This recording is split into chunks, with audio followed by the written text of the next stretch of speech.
on my people. Okay, we're in good shape then. So I will, go from this. But if people have questions and it doesn't get overwhelming, I'll take them as we go along. And then when we get to the end, I can pick up the last bits. So brief history of InSpace. Myself first. I was into games and computers from a very early age. My mother, God bless her, bought me an Atari 2600 for my brother and I. It was a family Christmas present, and I had no idea what it was. She brought it out, and it was branded Sears. They actually OEM'd the Atari 2600, which is the original console. We didn't know what it was, but that was the beginning of the end. Not too long after that, I moved on to computers. I played with TRS-80s and Sinclairs, anything. I even programmed my dad's HP calculator to do crazy text-based, one line of text-based games. Eventually I found my way onto an Atari 800, which was powered by the massive 6502 processor, which is currently used, or when I last looked, it's most often used as a keyboard controller. So the main processor for the computer that I grew up with is now relegated to just controlling the keyboard of the computer, which tells you a little bit of how far we've come. At some point, I ran into a 3D wireframe renderer that was in Analog or Antic magazine. This was back in the days when you would type the programs out of the magazine and save them onto your cassette drive, or if you were fortunate enough, onto your 5¼ inch floppy drive, and hope that they loaded the next time that you tried to run them. This one was actually by a guy named Tom Hudson, and I was amazed that on my Atari 800 I could put in simple data sets and rotate a 3D wireframe rendering of a spaceship or whatever the case may be. Tom Hudson's an interesting name because he later became part of the Yoast group, and with Gary Yoast they developed the original versions of 3D Studio, not 3D Studio Max. Well, they did develop 3D Studio Max, the first release or two, but that was eventually taken over by Autodesk, of course, Kinetic, Autodesk, whatever they're calling themselves this week. And so Tom Hudson was kind of one of those small world things in my development. And as I've gotten more and more into the game development industry, I'm sure that much like your own industry, it's a small and incestuous kind of thing. Everybody knows one another, everybody's worked together, and so on. So I went to Auburn University initially as an electrical engineering major, found out that I didn't get electrical engineering and that things that moved made more sense to me, so I switched over to mechanical engineering, where I ultimately, surprisingly, became most interested in thermodynamics, which is probably the most unmechanical of mechanical. Along the way, I became fascinated with the emerging technology of real-time rendering, 3D visualization that was coming about thanks to brands like Silicon Graphics. For the first time since my Atari 800 super-duper wireframe renderer, I was able to see things, whether it was finite element analysis or fluid studies, those kinds of things, on boxes that were giant and colorful and amazing. And so I was fortunate enough that one of my instructors at Auburn, Dr. Nils Madsen, did some motion capture work on the side, and happened to have an SGI box in his basement that he was kind enough to let me use, and that pretty much set the hook. In another small world kind of moment, Dr. Nils Madsen recently won a Technical Academy Award for his work on motion capture. He created much of the technology that ran the motion capture rigs for the Lord of the Rings series. So, with my imagination captured, and of course I did a lot of studying on 3D on my computer, checking out the latest in Wolfenstein 3D, Doom, and Duke Nukem, just to make sure I fully understood the marketplace, and came out of Auburn looking to apply that in some way. My first job was at GE Aerospace in Daytona Beach, Florida. Not a bad gig. Came back home. I'm originally from Orlando, so I came back home from Auburn looking for work, and found found myself in Daytona Beach, right across the racetrack, which is now like the world center of the France enterprise, but it used to be GE Aerospace. And that was their simulation group. They did air simulation, tank simulation, sea-based training, all kinds of good stuff there. And as many of you may know, they were very influential in the development of early 3D rendering technology. I personally was a training exercise designer, which was a fancy term for someone who sat on a computer and input or implemented the scenarios that the military had specified for training purposes. I worked on stuff for the M1A1 main battle tank. The contract there was for Fort Knox, if I recall correctly, and the venerated AMX-13 tank that was customer work for Malaysia. I think that tank was probably 30 years old at the time. Certainly the computer that I was working on seemed like it. My job there was doing scenario setup and testing. I like to think of it kind of as game design, but it was more like implementation, like I said. We were working with fairly crude tools, modeling and texturing. I got to do some eventually. They were so crude and so proprietary and unstable at that point as GE Aerospace was developing their suite of tools that over time would become what they have now many generations later. But at the time it was still fairly young, and we would often resort to doing our modeling in text editor, like VI usually. So we would pull up a model file, which the models were small enough, the vertex count was low enough that it was still manageable, and we could actually edit the files directly. Some people even resorted to drawing out models on grid paper and then using that to develop the coordinates to build the vertice tables and then the phase tables and UV coordinates, all that good stuff it takes to make a model.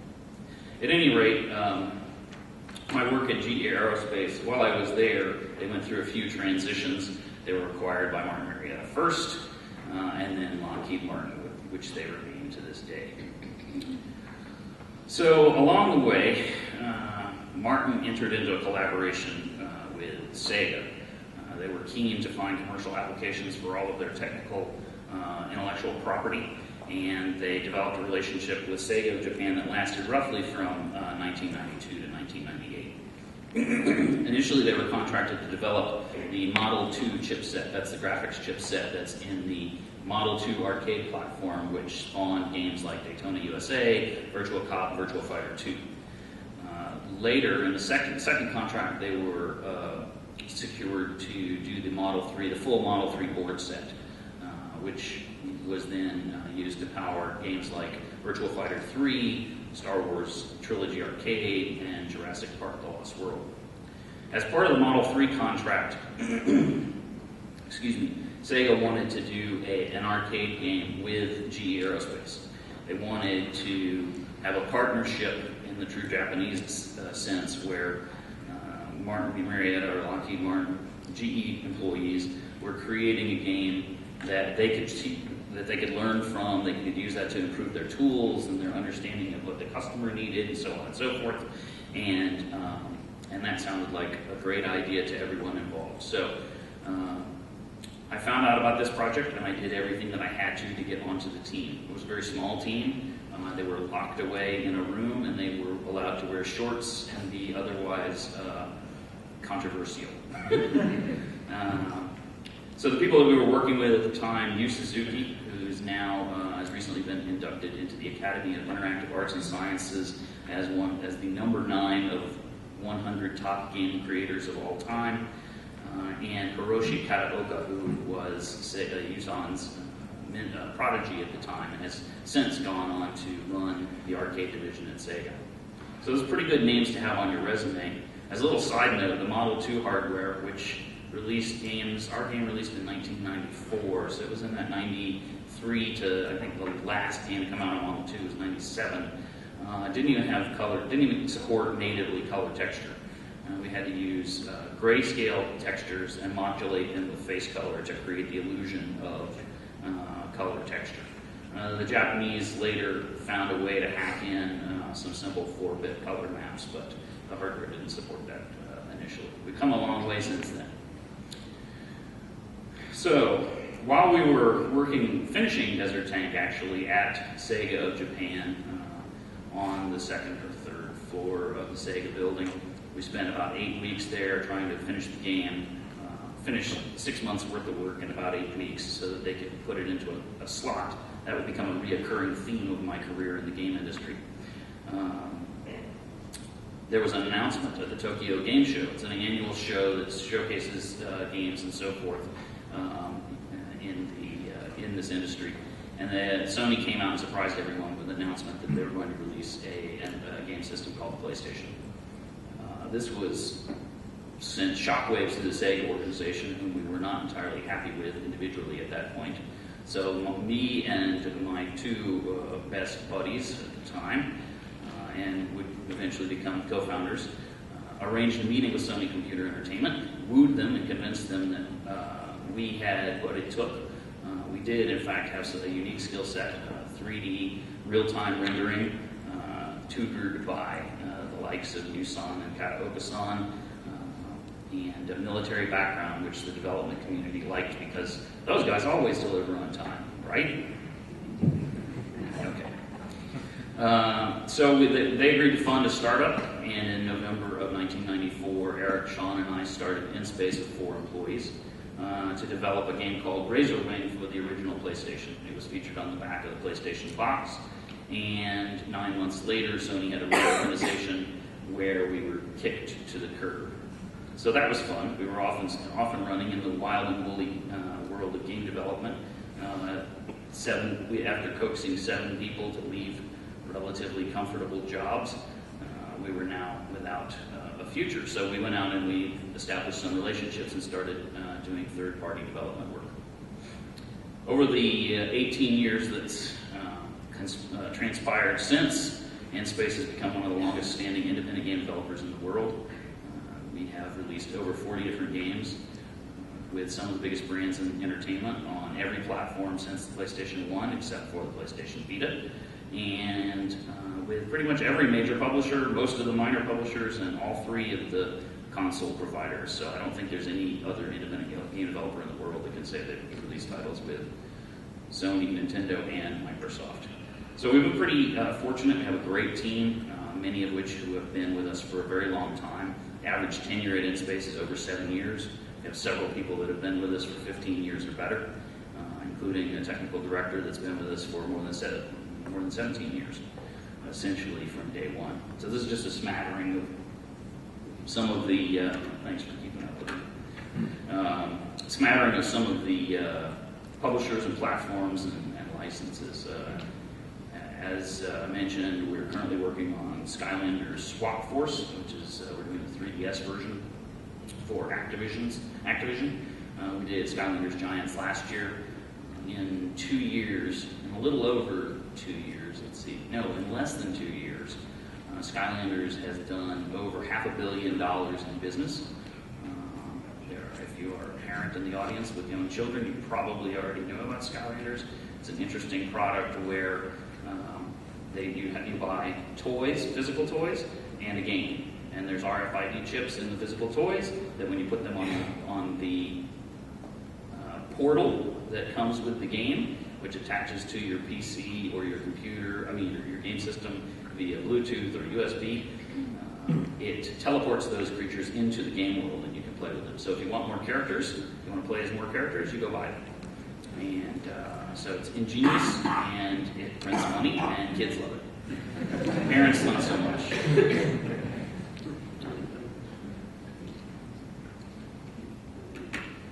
So InSpace is an independent game development studio. That means that we do concept to completion game development work. We primarily do work for hire work. And when I talk about third party, I mean we're contracting to a publisher who is then going to have a relationship with a platform manufacturer to release their titles. So we work for Activision, who has an agreement with Nintendo to release their titles on the Nintendo 3DS.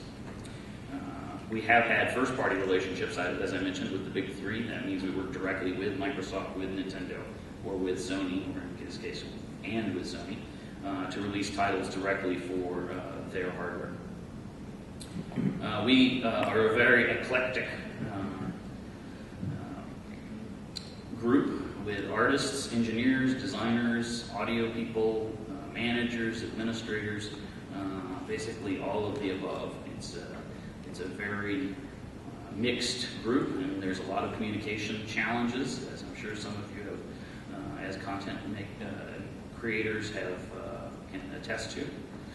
But we work through it, and it's very rewarding in that regard. We started with 7, as I mentioned. We peaked it with 122 employees in 2008. Then the economy exploded, and we had substantially less, but we're currently over 70 and hiring again. We are the largest game developer, independent game developer, headquartered in Florida and even the entire Southeast. So we've come full circle. We've seen the defense industry create technology, rendering technology, which was in the giant rooms full of image generators that Martin was selling for millions of dollars, boiling that down into a tiny chipset for the Model 2 and then a board set for the Model 3. And that technology was where they exploited it for commercial applications. Commercial applications led to entrepreneurial opportunities. That's me and Eric and Sean jumping ship to do our own thing. We were 24 years old at the time, and we were sure we knew how to do absolutely everything.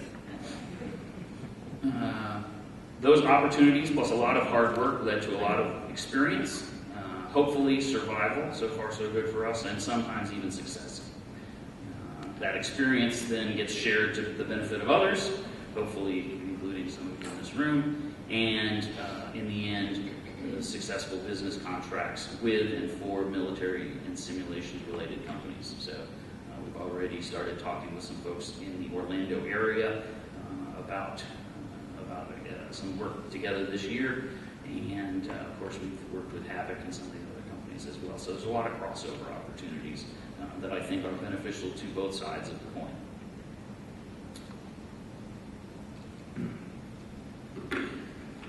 So in the simulation and training world, I think it's important to mention that you have an important job, that there are high stakes involved, life and death, victory, defeat, national security. Some may find this overly dramatic. Some may say I'm always overly dramatic, but I don't think that's the case here. The horror of the events in Boston and last night in Waco are definitely sharp in everyone's memory, I would hope, and the sacrifices that the men and women that serve in our military and our first responders around the world really demand that we do a good job with this.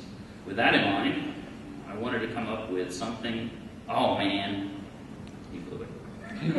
I wanted to come up with something from my experience that applies directly to yours. Some silver bullet that would help you do your job better, faster, cheaper, something really memorable, valuable, and say, hey, the whole cost of admission for the show is worth just seeing Dan, but the best I could come up with is, your job is really hard. So, it's not to take away from game development, which I honestly feel is incredibly challenging in every single dimension. Technical, artistic, management, financial. But your industry, at least from afar and from my limited experience directly with it, faces a different set of challenges that with what appear to be equally different they would be to me personally much more challenging constraints. So you have many stakeholders with widely varied perspectives, agendas, and goals. You have many constraints, financial, regulatory, organizational, and God help you, political. You have the burden of wealth. The lack of this benefit at InSpace has required us to be what I like to call scrappy. My marketing people like to say that it's more entrepreneurial. But scrappy is, I think, what best fits InSpace. Everyone that works at InSpace wants to be there. They love what they do, as evidenced by the high tenure rates, and they sacrifice tremendously on many occasions to do the best work that they can for these projects and for the people that they work with. Not having that, which I hope we can check that box someday, that burden of wealth, makes you think about things a little bit differently. And it's a blessing and a curse both ways, I think. You have the challenge of taxpayers, which must be the most annoying investors and customers of all, myself included, the media, and you ultimately work in what appears to be a massive, slow-moving, risk-averse, red-tape-choke organization. I feel your pain. Individually, I think that people in this world are absolutely ingenious, many of them. People can do amazing things, and it seems like the more smart people you put together, the more difficult the group becomes. So organizational stupidity, I think, is something that we all have to work to overcome. So let's talk about your target audience. Young people, digital brats, I've heard them referred to. These people have come into the world. Now I realize that you're not just training young people, but since I'm talking about mobile and game development, I'm going to lean towards that side of your segment. These people have come into the world and have never known a day without the internet. They wouldn't know how to do a research paper without IMDb and Wikipedia, et cetera, et cetera. They have an abundance of digital entertainment options available to them. When you think about how people want to spend your time, when I was a kid, we had channel 2, 6, and 9, and an Atari 2600 to choose from. That wasn't a whole lot. I watched a lot of Little House on the Prairie. It's scarred me ever since. These guys, you can think, well, am I going to spend the evening just messing around on Facebook? Am I going to play a Facebook game? Am I going to do a bunch of Twittering? Am I going to play a free game? Am I going to play a paid game? Am I going to watch something on Netflix? Am I going to do all of that at the same time? Which they seem to like to do, my kids included. But ultimately, they're spoiled rotten when it comes to this because they have so many things to choose from, they only choose the best, regardless of the price point. When you look in the iOS store or the Google Play store, you'll see that there's amazing content available for free. Now, whether free to play is actually free to pay or not, it depends on how you roll, but you can certainly get in there and start playing things for free. As consumers, they have incredibly high standards and expectations regardless of the price point. I think you guys probably have spent time asking yourselves, is it practical to meet their expectations in a Milsim environment? I ask myself in the game development environment. And even worse yet, how do you just avoid negative training situations where people move in, they sit down to a training, whether it's a part task trainer or a main battle tank trainer or whatever, and they look through the viewfinder or at the screen and they go, wow, that looks like it was made before I was born.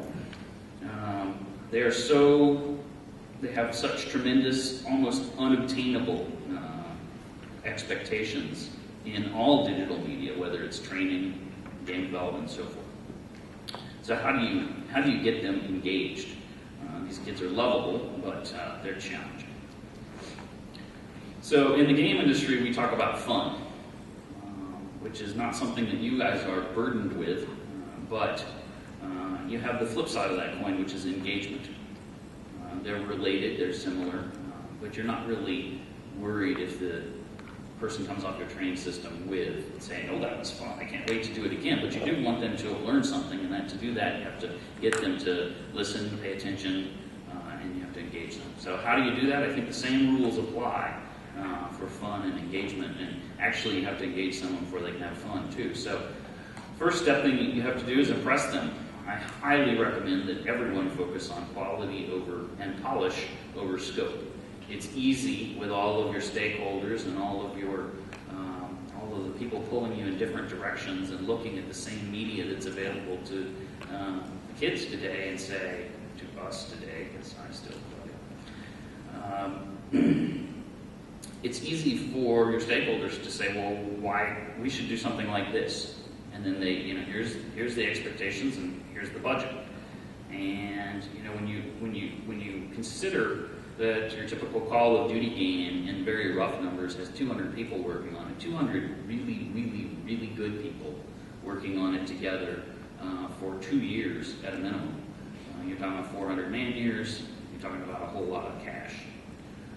Even in a commercial environment, when you add on regulatory and other requirements to try and do that, try and meet that expectation for visual quality and entertainment or entertainment, I don't know, maybe I'm just coining something, it's almost impossible. So you're going to have to focus on the quality of the experience and the polish over the scope. You can see this still works just looking at the app stores. You can look at what's doing well in iOS and Google Play and see that people, even though the console market over the years, from PlayStation launch to now, has continually upped the expectations, thinking that the only way that they could sell more is to make something bigger, brighter, faster, more impressive. Whereas, and that market is collapsing because they've gotten to the point where the projects are so expensive to make, and that people's time and money and attention is so divided that there's only room for a few top hits in the console market, and you have to have all of those people buy your game in order to make any money. When you look at Tomb Raider that just released, according to most of the reviews, it's probably, arguably, one of the best, if not the best, Tomb Raider game ever released. It sold over 3 million units in the first couple of weeks, and that was below projections for Square. And they set their projections based on, hey, we spent this much money to make it, here's our P&L, do the math, that's how many we have to sell, go to a marketing department. If you can't make money selling 3.5 million units of a game in the first couple of weeks, there's serious problems with that business model. And that's, again, because it's escalated. So you have to be very careful about that when you're thinking about how to engage and impress your audience. Instead, like I say, go the iOS route, where you see people, small teams, even lone wolf developers, making small, high-quality, simple things that engage their users and do a good job of entertaining them and making them money. Second thing, once you've caught their attention by impressing them, you have to empower them. You give them the knowledge. This is how you play the game. This is how you do the training. And then you let them take control. And when they do it right, you reward them. People respond best, in my experience, to slightly guided experiences. They want just enough to make the connections, so they have that discovery moment, that aha moment when they put the pieces together, and that's what cements the learning anyway. Games are about learning too. Games are constrained environments where you teach people rule set and you let them figure out how to achieve their goals in it. Very similar kind of system. So, in your situation, what would InSpace do? Besides run screaming from the room, we would sit down and we would think about what's worked best for us. The first thing we would do is learn from others. We would do research. In our industry, that's called playing games. We would create flexible designs. We would talk about, okay, this, based on my personal experience, this game idea should be fun. That's really a hypothesis. If you want to apply the scientific method to this, which most game designers would abhor the idea of. But you take that hypothesis of what your fun is, and you make it as cheaply and as quickly as you can to demonstrate the process and make sure it works. You don't try and make it too fancy unless the process itself requires that fancy mint to succeed or not. It's part of it at the core. Then you iterate on that and see if your hypothesis becomes theory. If you can prove it out, you're going to have to go back and make changes. And you do that process of changing your design, testing it over and over again, internally with your team, with other teams in your organization, with your end users, all of the above, as much as you can. But at the same time, you're taking those results and you're running them through the filter of what you know the product needs to achieve. So you can't let your focus test dictate how the game should be made or how the product should be made. You have to use it as input and say, okay, well, this is what I know we're trying to do. You have to walk that thin line of folding those ideas in and not losing your way. And then you ship the product. This is the most painful part because nothing is ever done. There's always more things to try, more content to add, and so on and so forth. But you have to ship products. This theory is so ingrained at InSpace that at one time we had shirts printed up that said "Ship happens." During that time frame, my teams released 15 games for the Nintendo DS, and we did that in 4 years. Our dev cycles on average run 9 to 14 months. It's not a whole lot of time. You take a couple of months for pre-production, a couple of months for post-production, and the balance of production, and you have to make a game lickety-split. Nintendo DS games are lower in scope because the assets are smaller and so on and so forth, but the same challenges are there as in any other game. So it's quite an accomplishment. We did that. While we did that, we released other projects on other platforms as well. So that process, it's important to know also that in games and any other software, I'm sure, each part of the process is a unique stage. It takes different mindset, different skill set, different methodologies, whether you're pre-production, production, post-production, launch, and post-release. All of those things are fundamentally different. And you'll find that different people on your teams do well in some people will excel in post-release, some people will excel in pre-production, some people will love pre-production, but they're best in post-production. And you have to leverage all of those people as best you can to get the product shipped. And then you lather, rinse, repeat over and over and over again until your teams learn how to do it. You keep your teams together, and you learn from your mistakes. You build on your strengths, and you minimize your weaknesses. Same as any kind of problem, I suppose. Is this possible in your environment? It's going to be tough, I suspect, but try you must. I don't know how much research you can do in your environment to see what competitive products are doing, or semi-competitive products, or products in adjacent spaces, how they're doing it, to learn about user interface experience, gameplay mechanics, or training mechanics.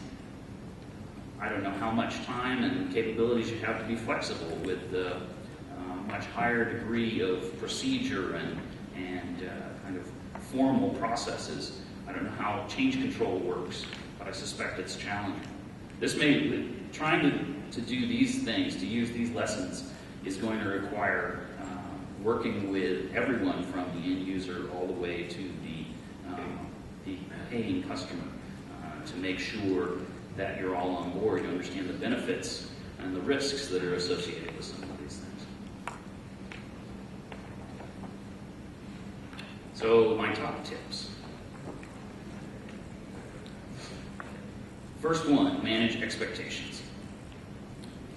All stakeholders, from customers to end users, need to know what you're doing in all dimensions: visual, mechanics, budget, timeline, curriculum, goals, objectives. And these need to be codified as simply as possible. InSpace has gone through various stages, as the game industry has, originally creating very lightweight documents to probably around the end of the PlayStation 2 area, creating just immense documentation and trying to document every single thing about a project before we even start developing it.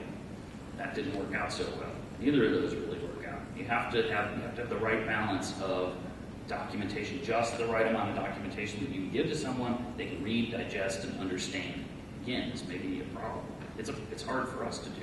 Use tools that promote it, wikis and other ways to share and manage your documentation as a community, and to break it up into digestible pieces, so that when you need to know how the tank turns, you can look to one section on the wiki, and that encapsulates that one thing, and then you can move on to something else. You can see how it connects to other parts of the overall plan. You need to have the managing expectations is an active, continuous education process. You have to be very proactive about it, and it is education. You have to teach your team what you're looking for. You have to use your goals and your expectations. They have to be a mantra with your team. Everybody has to be online. They have to be bought into it. The only way they get bought into it is if they help define those things. So include them in your plan. And this, like I said, it has to apply to internal and external. I don't know about you guys. If I have a meeting in my office with 5 people, we have one conversation, it's not hard to come away from that meeting with 5 different impressions, which is why I am probably over the top when it comes to communicating things about projects and everything else at InSpace. Ask questions to make sure people understand what you're telling them. Next thing, build the right organization for the job. You have to align your purpose, your core goals, and your culture with the mission. At InSpace, our purpose, this is actually something we're reviewing right now. I recently brought on another member of the executive team, and he didn't know InSpace very well. He did, we talked a long time, and I've known him for a long time, but he wanted to really understand what made us tick. And so he went and interviewed all my key employees, all my senior staff, and said, okay, he came back to me and he said, I think this is your purpose and these are your core goals. And he was pretty much right on, and we're still working on it, but our purpose is essentially to empower passionate creatives to make great games. And the core goals that we are the core goals, I guess, community, meaning that we all work together. It's very much a band of brothers. I've talked about shared sacrifice at InSpace, the hard work, long hours, the lack of sleep, sometimes the lack of pay, that people hold together because we've built such a tight-knit family at InSpace that it means a lot to all of us to keep it rolling and to do great work. Second is integrity. If you have the only way to create a community is if you have a bunch of people that you trust. So integrity is key. And with a tight-knit, trusted community, I can then empower them to do things, give them the keys to the castle and let them make their own way. And we call that entrepreneurialism or scrappiness. So we do whatever it takes is the bottom line, and we do it together, and we do it honestly. None of that relates directly to game development, but you have to know who you are. Without 1, 2, and 3, it's safe to say that we would not be able to succeed at the purpose. Everybody's organization is going to be different, so I guess my point here is that in game development, one of the big challenges that we face is pulling together a bunch of different people, engineers that don't like to talk, some of them do, and artists that love to talk. And they can't even talk together a lot of times, but they learn to, and we have other people that help translate in between. But you're bringing these people with, it's a very Renaissance kind of organization, a very Renaissance kind of process. And so we have to bring these people together, and we have to, because of the nature of the industry, the ups and downs, the unrealistic expectations for time and budget, unrealistic expectations from the customers, it tries us regularly, and so you have to bring those people together. And so to make great games, we have to have the 1s, 2s, and 3s. Look at your own organizations. What are the challenges that you're facing? How do you do the impossible to make an amazing product with all the constraints that you have? And what is your organization? How is your organization now? What does it need to be? And how do you get there? And that may mean that you do crazy out-of-the-box things as much as you are able to. But I just encourage you to look outside of the box. Leverage the tools that are available to you. For the first time ever, we have access to this technology stack that supports product development from concept to completion even. From authoring to technical support, you have tools like Unity, and people are doing amazing things these days with WebGL, HTML5, and JavaScript combinations to create real-time rendered 3D scenes in your favorite web browser that are very responsive and very high resolution. Unity is an awesome tool that if you're not using, you really should consider doing it. It's very cross-platform, it's very affordable, it's very flexible, high fidelity. It's very impressive. For about 15 years, InSpace did everything on our own tech. We didn't use anybody else's tech for anything. And that's because, frankly, the options weren't that great. There was some stuff out there, but it was still had teething pains. We didn't have enough control of it. And so we just chose to go with what we knew, and that led us through 15 years or so. Recently, the tools have matured to the point where I can recommend them, and I'm even happy to use them. Tools like Unity and Unreal. Careful with Unreal. It's a big beast, but it's use the right tool for the job. We're using it for something right now, but we're using Unity for 2 other things. So always a mix. Use the best tool for the job. There's a lot of them out there. That's the best news right now. On the development side, there's tools like GitHub, Basecamp, Confluence that help you help your teams work together in the same location or spread around, distributed development kind of thing. Even finance recently, Kickstarter, Indiegogo, there's others, and this will be a growing field. Some of the games out there on Kickstarter have raised over $4 million to fund development of titles that otherwise probably would not have been made because of publisher risk aversion and the strange industry that we're in right now, strange economic circumstances that we're in. On the distribution side, you've got the app stores, obviously, Steam, I'm sure there's others. Marketing, you have obviously Facebook, Instagram, Twitter. Never underestimate the value of marketing directly to your customers. In today's age, the people that I like to think of InSpace as a company made of enthusiasts that creates products for enthusiasts. Most of the people that are going to talk about your products are enthusiasts, and they're going to evangelize.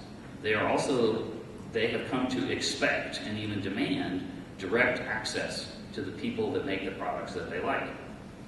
And that might be terrifying. It is terrifying to the old school marketing crowd, because they've always talked about controlling the message and not being very responsive directly. But now, if you don't do that, you're untouchable. You're the bad guy. You have to get right in there.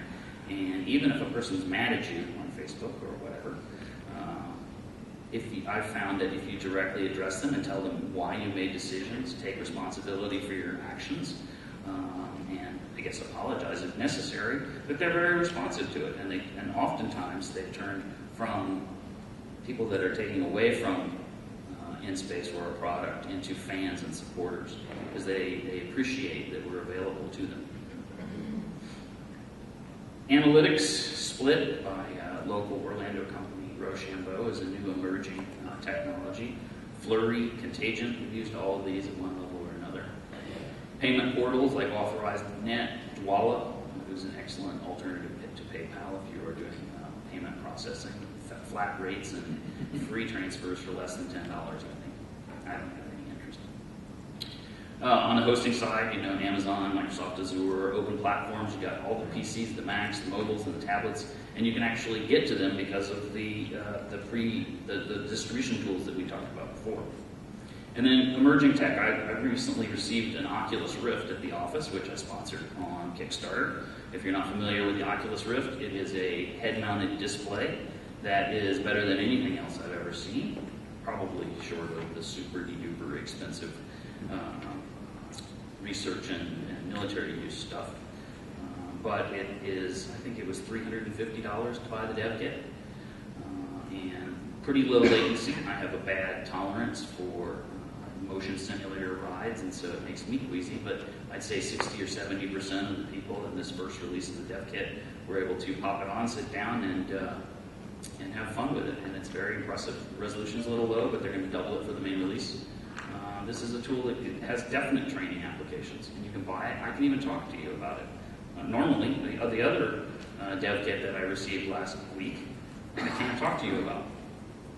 And so it's not going to be available to you in a training type scenario. Oculus Rift will be available, PC-based. We've already got it rigged into at least 3 or 4 different things. It has a Unity plugin, has an easy-to-use API. And all of this is available because they were able to do it, because they were able to finance it because of Kickstarter. Similarly, the OEM is coming out. It's also funded on Kickstarter. It's a console for your television based on the Android platform. There's staffing solution, technical support. The list goes on and on. When we started InSpace, we had to depend on the publisher for pretty much 80% of this, 90% of this. Nowadays, we're able to do much of it ourselves and are doing so. And that lets us pick our risks and reap the benefits thereof. And I think that if you look at all of these different things, there are definitely opportunities for you to leverage some of these tools in your own work. A couple more top tips slides, and then I'll take some questions. So hire people, not resumes, and grow them. I have a couple of slogans at InSpace here. One of them, hire people, not resumes, character over credentials.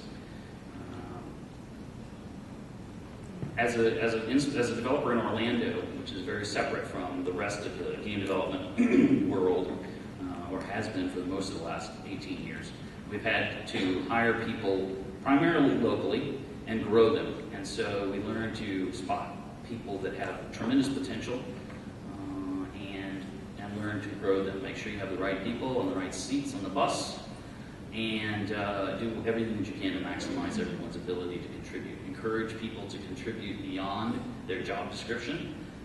Don't pigeonhole people into it otherwise. The people that you want in this industry creating compelling digital content want to do a little bit of everything. They want to learn, they want to explore, otherwise they wouldn't be, most of my guys and gals are so riddled with ADD, it's pathetic. They have to have something new to do all the time. And so we encourage that, and we try to make them happy. Happy employees contribute the most. As a side note, the massive disruption in the game industry, if you hadn't noticed, there's been a few layoffs, studio closures, and publishers imploding. LucasArts, one of my favorite publishers of all time, was just shut down by Disney last week. It was a great disturbance in the force. But all of this disruption really leads to opportunities in adjacent industries to capitalize on great available talent. Whether you're hiring and or building new businesses, maybe you just look at this list of these things and you take these seriously and you say, well, we got to do things totally different. We can't make this content in this environment for this customer under these constraints. We're going to have to do it totally differently. And so we're going to start another office around the corner, and we're going to fill it with new minds with a different mentality.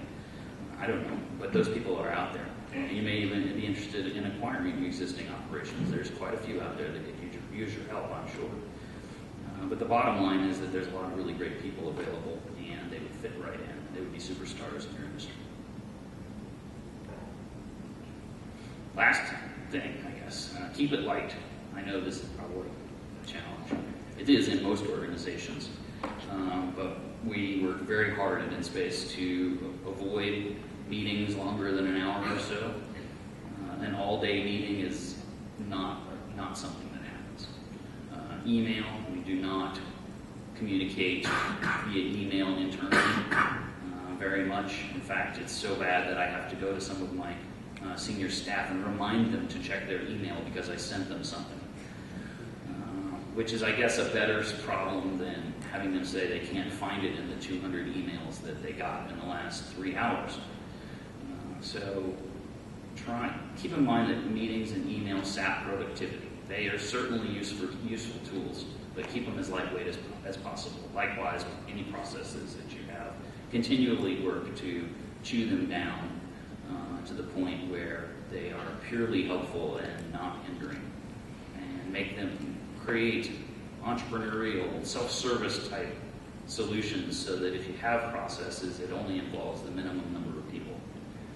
The guy that I just hired in the executive team came from BioWare, EA, Disney, EA, and he could not believe for the first 2 weeks the number of meetings or the lack of meetings that we had and the lack of email. He thought his email client wasn't working. He said, I haven't gotten an email in the last 15 minutes. Okay. So just keep that in mind. And then finally, survive to thrive. I think we might make a t-shirt of this.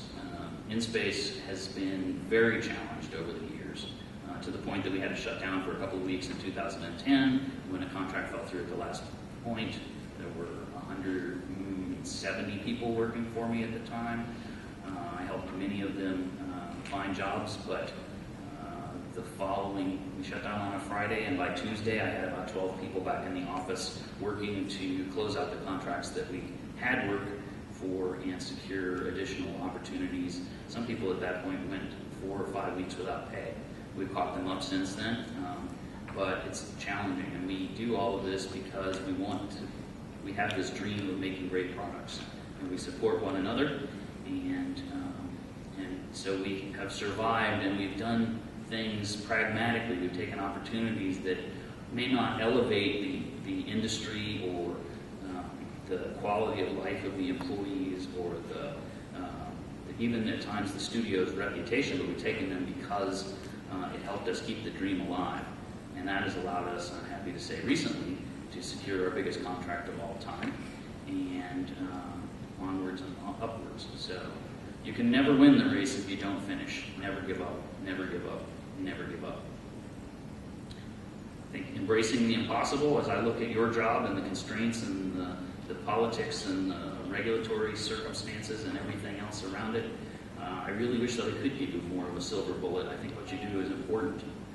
I think the people that you train deserve the best that you can give them, and I hope that I've helped you do that in some way.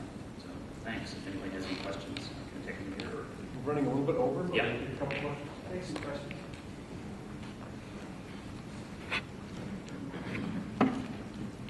Yes. Right there from Illinois. Can you address quickly testing? Okay, so in space, typically in like a 12-month development cycle, we do 3 to 4 months of post-production and release. We'll have a 1 month roughly alpha, a 1 month roughly beta, and a 1 month between beta and release candidate. If the schedule is long enough to allow for a pre-alpha, that's also usually about 1 month. So pre-alpha is typically feature complete. Alpha is content complete. Beta is, depending on the publisher's requirements, somewhere between like all known A bugs, A being highest priority, like progression stops, that kind of thing. All known A bugs being zeroed out, or sometimes it's first release candidate, which is so that varies. Generally, I tell the producers not to worry about when we get approved for beta, because this is the next milestone that matters the most, which is the submission. So that's, we usually bring on QA. Typically, we rely on our publishers for the bulk of the QA effort, and they can have anywhere from, depending on the scope of the project, they can have anywhere from 4 to 30 testers assigned, sometimes working 2 shifts.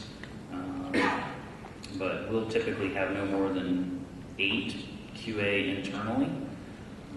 And so we will use them to verify bugs that have been found by the publisher that we're having trouble reproducing on the team, or verify fixes, or all of the above, or do full regressions, that kind of thing. Does that answer your question? Yes? I'll table these questions. When do you think it is a good time to do seed funding versus angel investment, or one of the crowdsourcing areas? Well, I don't have a whole lot of guidance for you there. InSpace has never taken any investment outside, other than our development projects. So we've never dealt with seed funding or angel investors or anything like that.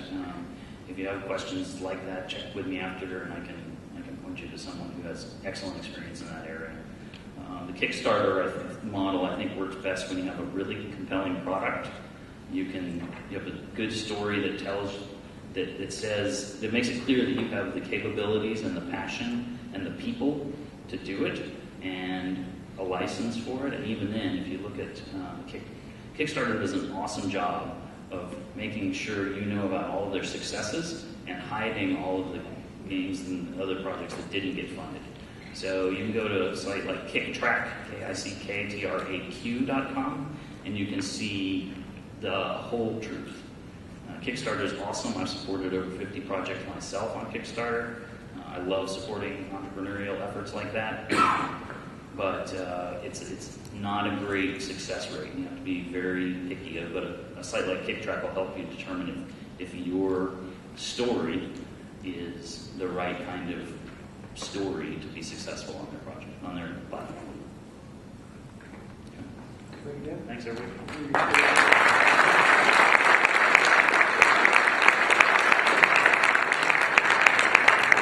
And I'll see you later after the shooting him for lunch and have more questions. Sure. Well, thank you for being on the conference. You are accompanied to Orlando. Oh, yeah. Challenge. City design. I know I didn't live here, but this will help you. It's hard to. Thank you very much. Okay.